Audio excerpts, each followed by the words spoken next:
আমি ওনারে মহব্বত করি।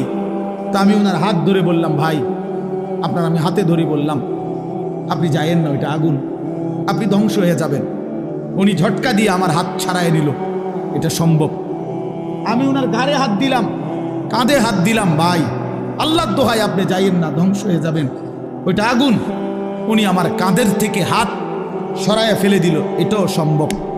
কিন্তু আমি যখন ভালোবাসার কারণে আমার সিদ্ধান্ত, আমি তাকে বাঁচাবই, আমার ভাইকে, তখন আমি তার কোমরে জড়াইয়া ধরলাম, জড়াইয়া কোমরে ধইরা বললাম, না ভাই আমি তোমাকে ওই আগুনে পড়তে দিব না, আমি যাইতে দেব না তোমারে।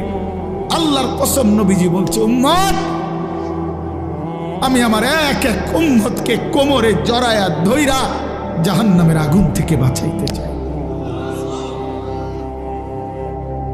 কোমরে জড়াইয়া ধরলে ছুটা বড় কঠিন, কঠিন না?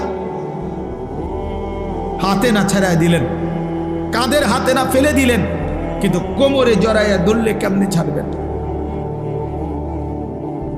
তো নবী এটা বলছে, ওয়া আনা আখিযুন বিহুজাজিকুম, আমি তোমাদেরকে কোমরে জড়াইয়া ধরে চাই, তবু আমার উম্মত বেঁচে যাক,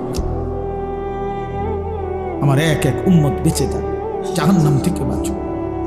আমার দোস্ত, আমার বাপ, আমার ভাই ফিরতেই হবে, জাহান্নাম থেকে বাঁচতেই হবে।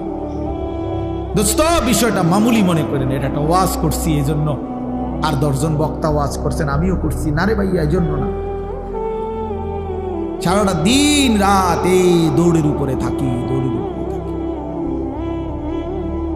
এই জন্য বললাম, আমরা এক ফিকির, আমাদের আপনাকে এটা ভাবতে হবে, জাহান্নাম থেকে বাঁচতেই হবে বন্ধু। কোরআনে আল্লাহ বারবার একটা কথা বলছে নবীজিকে, আমাদের নবীকে পর্যন্ত আল্লাহ বলছে, বন্ধু ওমা আদরাকা মা হিয়া,